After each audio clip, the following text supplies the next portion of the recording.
Okay, yeah, so we're back with another video. This one, as you can tell by the title, it's about why I love The Dark Knight. This video will be like my why I love Batman 1. Go check that one out if you haven't. Basically, I've decided I'm going to be doing, I hit my mic already, awesome. Um, I think every Friday I'm going to be doing these why I love, and then whatever the thing may be, videos where I just sit down, point and shoot talk. I don't edit the video at all, so I'm just gonna sit down and talk about whatever thing it is for however long, and then post that. Obviously, this week I'm talking about The Dark Knight. I mentioned that I would be doing this in my Why I Love Batman video. This video is one that I've been very excited to make and to talk about, but also one that I kind of know that I've mentally sort of on purpose, also just subconsciously been putting off recording because it's gonna be very hard, honestly. I'll go.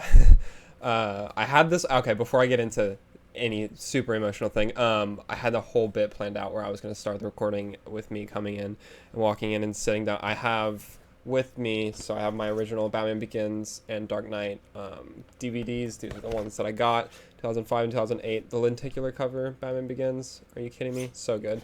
And then the Dark Knight trilogy Blu-ray whenever that came out. I never got the Dark Knight Rises individually because this came out. This I took with me everywhere. At one point, I also literally. So this one, like my Batman video, I'll go off and it's just gonna be me talking, and I'll go off on a bunch of random tangents, and that's just how these videos are going to be structured because I don't want to think too much about them going in. Like, obviously, I know I'll have talking points, but like, I just want to speak about why I love things. Anyway, I carried this DVD in my backpack for the last like 2.5 years of high school and just asked all of my teachers whenever we would have any downtime if we could watch The Dark Knight in class. The amount of times that it worked was really cool, actually. And then, of course, I have this big box set thing, which I'm not going to open because I actually have the sides and the top taped. That way, whenever you sit it upright, it doesn't open, because I had that problem for a while. And I literally have these 3 books. I have the Dark Knight Manual, the Dark Knight, the Art of the Dark Knight trilogy, I believe. Oh no, that's the other one. This one is the featuring production, and then, oh my god, I have so much stuff. And the Dark Knight, or the Art of the Dark Knight trilogy.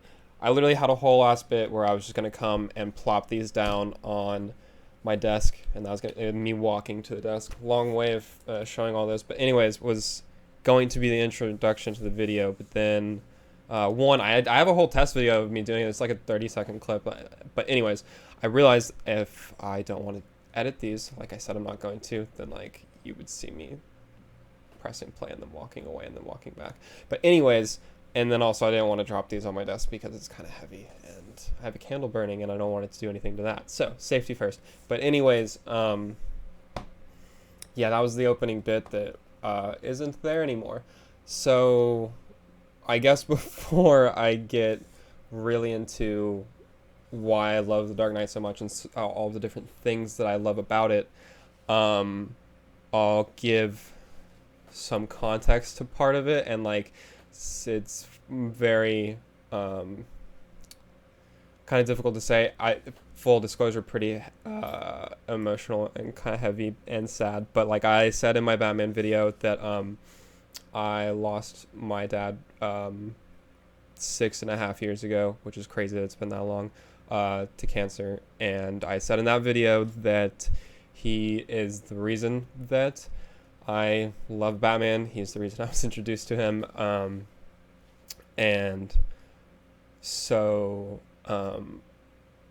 that's obviously been and had a huge impact on me. But aside from that, the Batman thing that I associate with and have the strongest connection with him still is the Dark Knight. It's like, even though of course I was exposed to like the '89 movie and the animated series and everything, like obviously whenever I was younger that's what I saw first, like, but the trilogy and especially like the Dark Knight like really had a tremendous impact on my life. And then also I just have so many very strong memories of watching it with him. Like I remember going to see the Dark Knight in theater. I was 11 at the time, which is crazy to think about 11-year-old me going to see that movie, but I just remember going to see it and like that experience. And we were with a family friend at the time, and he was like, "Are you ready to see the best Batman movie ever?" And like, I remember how absolutely just thrilled I was and how incredible that was. I wish that I could watch it again for the first time, and I wish that I was like a little bit older, kind of, because like I definitely didn't, fully grasp like everything that's going on in the movie, and like that's another reason that it's been something that I've loved for as long as I do, and like it's so good. But like I remember that, and then I remember I mentioned in my video that full disclosure, like after I saw the movie, I don't remember how many times I saw the movie in theaters. It actually pisses me off. I started collecting my movie ticket stubs about in January of 2009, because the first one that I have is for Shutter Island, and so I was like 6 months after I saw The Dark Knight, basically. Like I was like, Alex, you couldn't have done it like a little bit sooner. I have all of my movie ticket stubs from then until now, but so I don't have them for The Dark Knight, or Batman Begins, which bums me out. But anyways, I don't remember how many times I saw it in theaters, honestly, but I do know, like, later on, my dad did end up getting a bootleg copy of the movie, and so that's when I would start literally, like, putting it on just every night whenever I would go to sleep. And as I said, I will start it at different points in the movie, because I wouldn't finish the whole 2 hour 32 minute and 10-second movie in like every night, of course, but I would start it at later points, so I would get the full exposure, so I can count that as like a watch. But anyway, yeah, I would do that since that came out, and then of course whenever this came out, I just constantly watched it. I mean, like, any chance I could get, really. It's always my go-to if I don't know what to watch. I put it on. I have now, so yeah, for years I would watch it before I went to sleep. I stopped at one point, but would start up again and then like kind of stop. Recently I've been doing it again. I literally, the past like 3 or 4 months, I think, I put it on whenever I go to sleep and just watch it again. A lot of times recently, actually, I have sat through and watched the whole thing, but I literally cannot count the amount of time. I can't even begin to guess the amount of times I've seen this movie. I can quote it like straight from memory. I'll watch it muted and be totally fine, because I just hear everything in my head already. Like, it's so good. And the thing about The Dark Knight too is that, like, everything about it is underrated. I don't care. I know that it's one of the most heralded and like praised movies of all time, as it should be, but I feel like people don't really look at like every individual aspect as much because of that anymore. Like, everyone's just kind of like, yeah, The Dark Knight like is what it is, except for the people who are like, oh no, the Dark Knight is bad, which like they're just wrong, so it's fine. But like, whenever you look at every like part of the movie, it all just works so perfectly to like make that whole that is what it is, and like why it's so damn good. Like, there's zero excess in this movie. Literally every line like is there for a very specific reason and does a very specific thing. If it's not directly referenced, like, if they're not direct, but that's the thing though, because like they are direct references, just if you know to like look for them and you're aware of like the full structure of the movie. Like, literally everything is connected. Every line's there for a reason. Like, there's no scene that you're like, oh, you could cut that and like it would, no, like, it all should be there and is there for a reason. And it's all so entertaining the whole time. I don't understand, like, because you'll be watching a movie sometime and you're like, oh yeah, this movie's great, and like I'll watch it again, but maybe there's that like one or two scene, or like there's a couple scenes where you're like, oh, I'll skip that maybe, which is understandable. It's maybe some exposition you don't want to hear, or just whatever it may be. Those don't exist in this movie. I literally am just enthralled start to finish the whole time this movie is going, and like it's 2.5 hours, and it does and it doesn't feel like 2.5 hours. And it's weird because like it flies by, but at the same time you're like, a lot happens in this movie, because a lot does happen in this movie. Like, you have Joker who's captured halfway through the film's runtime, right? Which is insane. I remember also the first time I was watching this movie, I literally I didn't think that we were going to see Two-Face. I thought the way that it had been going, like, and how they were waiting and building up that reveal, I didn't think that we were going to get him as Two-Face in this movie. I thought it was going to end before then and he would be Two-Face in the next movie. And you get so much there, and like, oh, that's the whole other thing, like Two-Face in this movie, oh my god. Aaron Eckhart, so underrated as Harvey Dent in Two-Face. He plays it perfectly. He plays the way that the dynamic between him, Bruce, and Gordon, and well, him, Batman, and Gordon, and then Bruce also, is just incredible. It's done so well. Really, I know I said that everything about this movie is underrated. Gary Oldman's performance as Gordon, and especially in this movie, is so underrated because you really feel how much he cares and feels responsible for what has happened to Harvey Dent. Like, the line whenever they're about to attack the building the Joker has his hostages in, and the the hostages and then his crew, obviously the missing bus from the hospital. But anyways, whenever they're about to attack that, and he's like, I have to save Dent. Like, the way that he just screams that line, like, it's so good, and it feels so deeply responsible for it, and it's incredible. And I feel like that is never really talked about, but it's amazing. And yeah, that just goes, like, the whole cast is ridiculous. Everyone's performance is just top tier. You, of course, I mentioned Aaron Eckhart, Gary Oldman, like Michael Caine as Alfred is so good. The thing about it too is that, like, you can argue, because I know people are like, well, it's not a fantastic Batman movie, it's not like whatever, and like we'll talk about the adaptations of the characters, and fair. I feel like that's an argument that can be had and like should be had definitely in certain situations, especially in this trilogy, but it's something that I feel like whenever I look at the movie and like The Dark Knight, I'm looking at like what this movie is trying to do, what these characters are there for the whole, because like, I mean, that is something, like, you're making a movie, you're not making a just like, oh, just this character thing, and so this was really going for the best experience of that and doing it with these characters that exist in something else, but like they all are perfect for what they need to be in this story, and it works brilliantly. The whole cast is phenomenal. Of course, I mean, Heath Ledger's Joker, like, what do you say about that hasn't been said? Just perfect. It's indescribable, which I love using indescribable, because by using you are describing things. But anyways, I mean, come on, dude. It absolutely steals the movie, of course, and should be praised as much as he is and more for forever, because come on. But yeah, just everyone does an incredible job. Like, the production quality of the movie is so good. The way that Nolan shoots movies and the reliance on practical effects.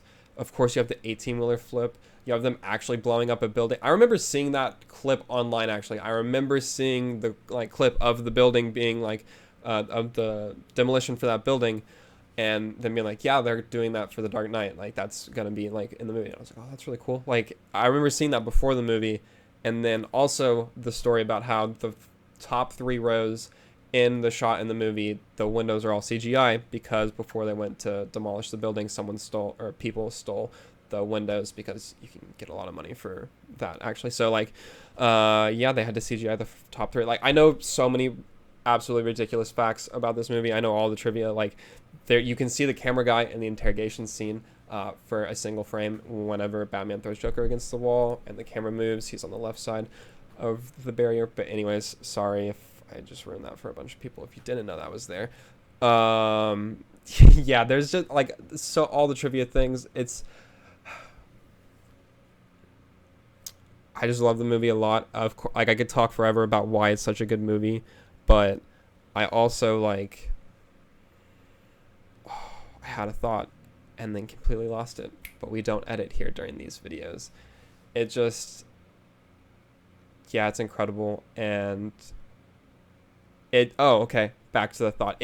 This movie and Batman Begins also very much had a big impact on me, because I after seeing these movies and watching the special feature. I love watching special features for movies. I always have. And specifically after watching these and those special features, I would watch the Batman Begins special features all of the time. The menu for that was so sick. It was a comic book, and like different parts of the panel would be highlighted to like take you to the different featurettes. Are you kidding me? Can we get stuff like that again, please? But anyway, these movies, after them and like watching that and then researching more, and really this was kind of one of the first times that I can remember attaching a director with a movie. Like I was like, okay, like Nolan did these, and I was like, what other films has he done? I would like to see those. And like for a time after watching these and being exposed to these for the first time, like I did want to be a director. I don't anymore. I think making a movie would be sick. Shooting a movie would definitely be really cool too. Like writing a screenplay, I feel like that's more my speed. But like I realized over time that like the job of a director is maybe not what I wanted to do. But whenever I was 11, I was like, well, this dude made these movies. I love this a lot. This whole process looks really cool. Like it'd be cool to be that. And it really, like, it sounds, I don't know, cliche or whatever, but like it changed the way that I thought about movies. And the way that I wanted to watch them and experience them kind of. And so like that definitely has formed me as a person a lot too. And I got that from these, like, and I feel like that can't be understated. So I just, or overstated? Yeah, it can't be overstated.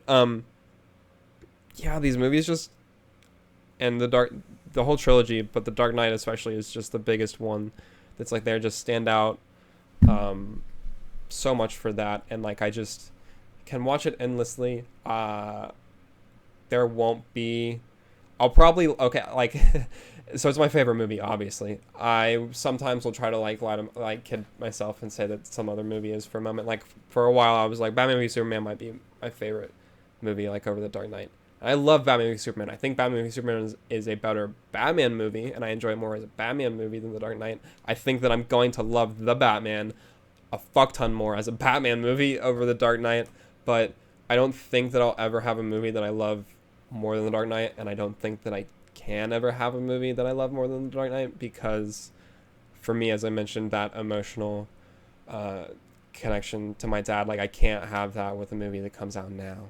And so like that's just something I'll never be able to replicate and get again. And also just it being such a formative thing for so many different reasons, as far as honestly like the way that I think about stuff, and just yeah, I've also just seen it a fuck ton of times, honestly. Like, I wish that I could have a counter for the amount of times, but yeah, I think, because I don't want to just talk about, like, every single scene in the movie. I could do a 45-minute video where I just mentally go through the movie and talk about every single thing, but, like, that's not, that's just, maybe eventually, maybe I'll do a live stream where I just go through, maybe I'll live stream, we group watch some, I don't know.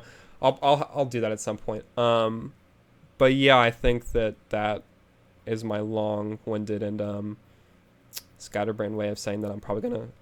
I guess that'll be it for this video. And those are some of the reasons that I love The Dark Knight. I could go on forever. There's definitely some stuff. I'll say this for every single one of these videos. I'm sure there's gonna be so many things that as soon as I'm done recording, I'll be like, oh, I should have mentioned that. But that's another reason that I love these things and love The Dark Knight. And so yeah, I guess that's it for that. Plugs at the end, I guess I'll do this time. Be sure to follow me on Twitter if you aren't already, at APBatman with 2 T's. Follow, if you're a big fan of Star Wars, I have a Star Wars GIF account that I'm posting on. You should go follow it at One With The GIF, or One With The GIF. I believe it's One With The GIF. And I should know my own ads, but that's it. Do that. I'm live streaming Mondays, Wednesdays, and Fridays. So be sure to come hang out for a live stream. And these videos, the Why I Love videos, will be going up on Fridays. Like I said, I'll be doing one of those a week. The goal is to eventually also be having more videos besides these that I post throughout the week. Those will probably be shorter and might be cut, edited a little bit. I don't know. We'll see. But for now, starting out doing Monday, Wednesday, Friday live streams, and then these videos at least once a week on Fridays. So yeah, thank you for watching. Come hang on a live stream, and be sure to tune in to the next video. Later.